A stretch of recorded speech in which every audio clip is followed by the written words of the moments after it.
Bonjour à tous et bienvenue dans cette nouvelle vidéo. Tout d'abord un petit message pour vous remercier car vous êtes désormais plus de 1000 à suivre nos contenus et ça nous va droit au cœur. Droit au cœur car vous êtes chaque jour de plus en plus nombreux à découvrir nos vidéos et à interagir avec nous par le biais des commentaires et aussi par le biais de notre compte Instagram @cri de la gargouille si vous ne nous suivez pas encore.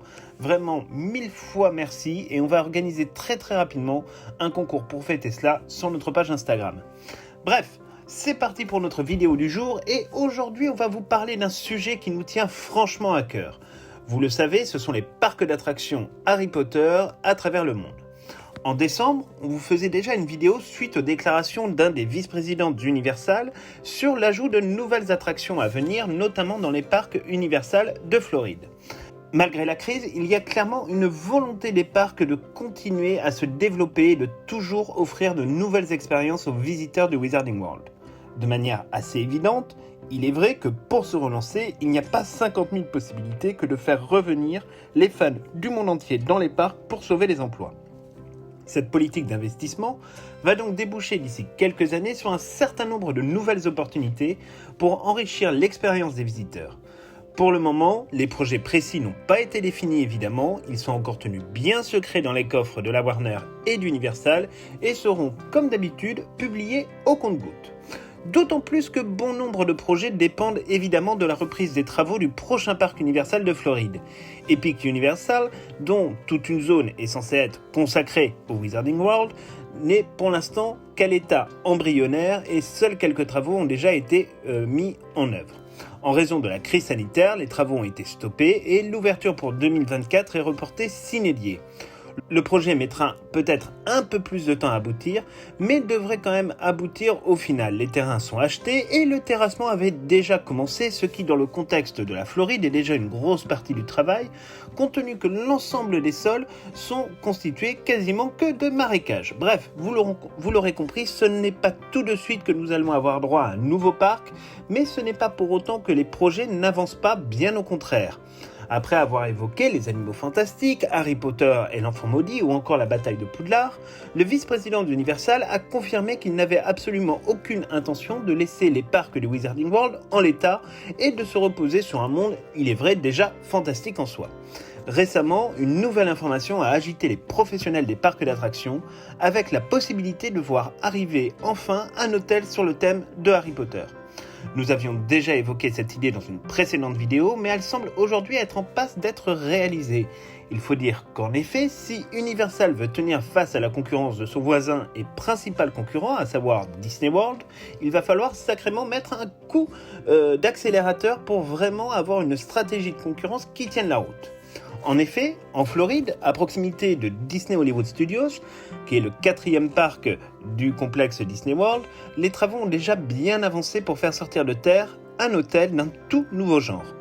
En effet, et en complément du nouveau land ouvert il y a près de 2 ans, Star Wars Galaxy Edge, qui permet aux visiteurs de vivre une expérience extrêmement crédible d'immersion sur une planète en proie évidemment à un combat permanent entre la résistance et les troupes du Nouvel Ordre, 2 attractions sont déjà présentes sur ce land et en plus sont évidemment présentes des restaurants, les boutiques dont la thématisation est poussée à l'extrême et même au-delà.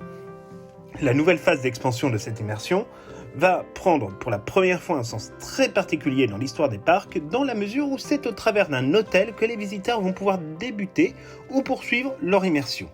En effet, Disney s'est lancé dans la construction d'un hôtel reprenant les codes et la forme d'un destroyer impérial.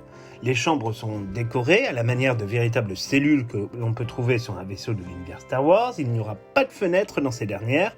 Des écrans vont simuler effectivement une navigation dans l'espace et donc prendre ainsi le relais pour donner aux voyageurs le sentiment d'être à l'intérieur d'un authentique vaisseau. Alors évidemment, il ne faut pas être claustrophobe. De nombreux effets spéciaux, trucages et jeux d'acteurs également viendront renforcer la crédibilité du lieu.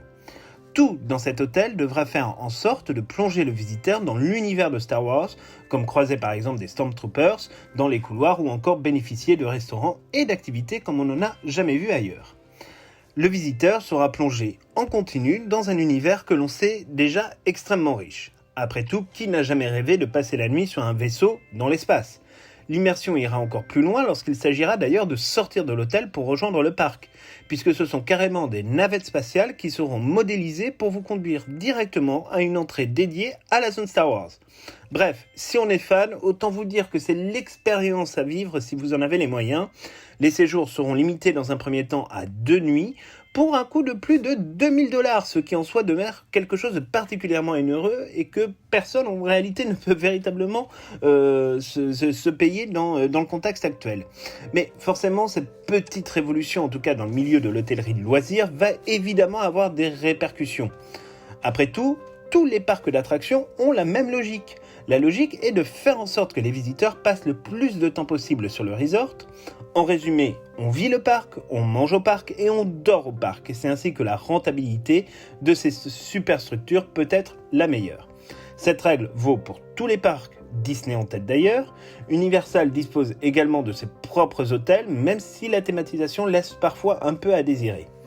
En France, nous avons l'exemple suprême de la thématisation des hôtels au sein d'un parc d'attractions, avec le Puy du Fou qui s'est lancé pour principe de développer l'ensemble de ses hôtels en corrélation avec les spectacles que les visiteurs peuvent découvrir dans la journée.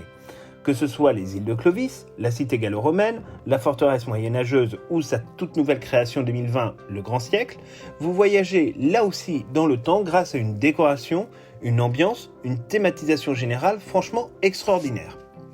Du coup, pour en revenir un peu à notre franchise préférée, les rumeurs ces derniers temps font état de l'arrivée prochaine d'un hôtel basé sur le thème de Harry Potter et plus généralement du Wizarding World. Rien de vraiment surprenant à cela dans cette annonce, pour être tout à fait honnête, dans la mesure où le 3e parc Universal, étant pour le moins éloigné du resort original d'Universal Floride, pour des questions évidemment de place et d'espace, ça on vous en parlait déjà dans une première vidéo sur le sujet, il fallait bien évidemment penser également à la question des hôtels. D'ailleurs, un hôtel figure même sur le concept art de Epic Universal depuis le début. Serait-ce celui dédié à Harry Potter? Impossible à dire en l'état pour le moment.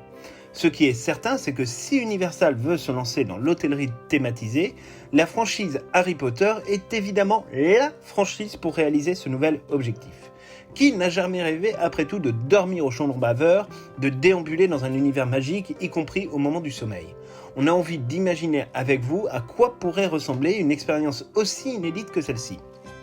Évidemment, tout premier préalable, et il y a de fortes probabilités pour que ça soit le cas, un hôtel Harry Potter doit correspondre à l'identité visuelle et architecturale du Wizarding World. Les concepteurs d'Universal, en lien avec ceux de la Warner Bros, ont pris de très grandes précautions à réaliser Préolard et le chemin de traverse en adaptant quasiment l'entièreté des décors de la saga. Ils ont évidemment utilisé des proportions bien plus grandes pour permettre au flux des visiteurs de circuler agréablement dans les allées, mais les références à l'architecture écossaise puis victorienne ont été parfaitement respectées. Les cheminées souvent ne sont pas droites, les bâtiments pas forcément non plus, les boutiques à l'intérieur sont construites de la même manière que l'on peut les trouver sur le chemin de traverse ou à Préolard. On peut donc imaginer qu'à l'instar de ce que l'on a pu voir dans les films du chaudron baveur, notamment dans Harry Potter et le prisonnier d'Azkaban, on retrouve des couloirs penchés, des vues spectaculaires sur la zone du Wizarding World d'Epic Universal, à moins qu'il ne fasse un peu comme Disney, qu'il s'agisse d'écrans donnant sur un Poudlard, pourquoi pas, qui évoluerait dans la journée en fonction du soleil et de la nuit. On peut imaginer une très grande mise en avant par exemple aussi de la domotique qui permettrait pourquoi pas d'allumer la lumière de sa chambre par commande vocale, genre Lumos par exemple. Et on peut imaginer également pourquoi pas bénéficier d'une literie un peu semblable à celle des dortoirs de Poudlard, avec un environnement très cosy, une salle de bain pourquoi pas un peu à l'image de celle des préfets, même si là on rêve peut-être un petit peu trop, des tableaux mouvants qui s'adressent à nous dans les couloirs. Enfin, on peut imaginer vraiment avoir tout un tas de choses, mais également aussi d'avoir la possibilité par exemple de se servir des fameuses baguettes interactives que l'on trouve sur les parcs. En effet, on vous en parlait dans une précédente vidéo, les baguettes interactives dans les parcs d'Universal vous permettent de réaliser un certain nombre de sorts et de sortilèges sur les vitrines du parc et de faire interagir tout un tas d'éléments à l'intérieur du parc. Et là, pour le coup, c'est vrai qu'il y a la possibilité d'imaginer, pourquoi pas effectivement pouvoir utiliser à terme ces baguettes interactives pour réaliser un certain nombre de choses dans les hôtels, sans évidemment que ces baguettes interactives soient obligatoires, puisque tout le monde ne peut pas se permettre de les acheter, compte tenu déjà du budget très important que demande un voyage en Floride. Alors évidemment, tout ça, c'est quelque part un véritable défi. Il y a des dizaines de possibilités pour faire vivre véritablement cet hôtel et pour augmenter l'immersion du visiteur. Évidemment, ce défi, il reste à réaliser car il va falloir que l'hôtel puisse quand même accueillir des centaines de visiteurs et surtout soit au niveau de l'expérience, d'un point de vue qualitatif, vis-à-vis de leur concurrent Star Wars, on va dire qu'il faut que ce soit une expérience qui soit tout à fait correcte et qui assure vraiment une véritable concurrence. Et si possible, à un prix un peu moins que les $2000 pour 2 nuits, de préférence pour ne pas trop charger les portefeuilles des visiteurs. Parce que évidemment, ça reste quand même l'un des très gros points. Parce que des hôtels Harry Potter, ça fait très longtemps qu'on en parle, on en parlait en Angleterre, on en parlait un peu partout dans le monde. Il y avait eu un projet à Dubaï il y a quelques années. La difficulté, c'est que effectivement, c'est une franchise qui demande un très haut niveau de qualité, un très haut niveau de créativité également pour les personnes en charge justement de la construction des bâtiments et des zones dans le parc, et que on ne peut pas faire les choses à moitié quand on parle de la franchise Wizarding World, parce que l'attente des fans est extrêmement forte.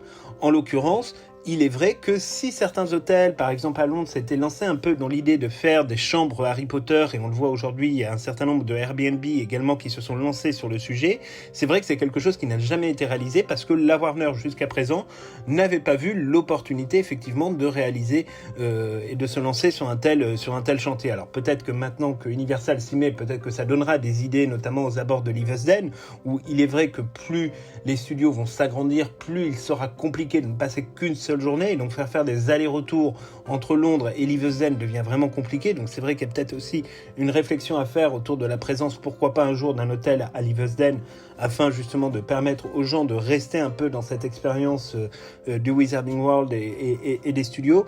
Mais en tout cas, ce qui est sûr, c'est que voilà, aujourd'hui, tous ceux qui ont essayé de faire des chambres Harry Potter dans les hôtels se sont fait rattraper par la patrouille des juristes de la Warner Bros. Qui leur ont dit gentiment merci, mais non merci, vous n'avez pas les droits.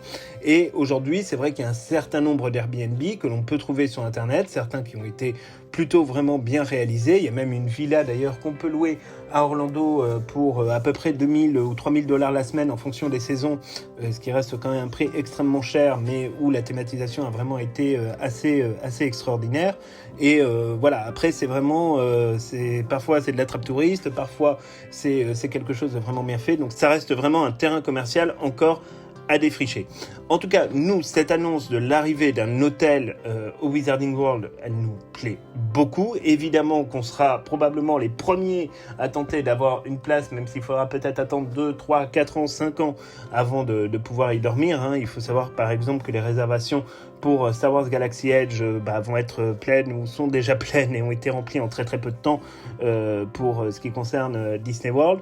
Donc on est vraiment très content de cette opportunité. Maintenant, on n'a pas trop d'idées sur ce qu'ils vont réussir à concevoir. Est-ce qu'il reste effectivement dans l'idée, pourquoi pas, d'adapter le chaudron baveur, puisqu'on sait que le chaudron baveur a des chambres d'hôtel, ou alors est-ce qu'ils peuvent même aller plus loin en imaginant finalement qu'on soit répartis dans des maisons, dans un hôtel en fait qui reprenne l'architecture, pourquoi pas de Poudlard, mais là on rêve peut-être un petit peu, et où en fait chacun pourrait choisir un peu sa maison en fonction de l'endroit où se situe sa chambre. Enfin bref, il y a tout un tas de choses qui nous paraissent vraiment très pertinentes. Dites-nous dans les commentaires ce que vous en pensez, vous, ce que vous aimeriez voir présent dans un hôtel Harry Potter. Dites-nous dans les commentaires à quoi vous pouvez penser, qu'est-ce qui vous plairait effectivement de vivre comme expérience dans un hôtel. Est-ce que vous avez envie de dormir au chaudron baveur? Est-ce que vous avez envie de dormir au château? Est-ce que vous avez envie de dormir dans un autre lieu? Enfin voilà, qu'est-ce que vous attendez vraiment de la thématisation?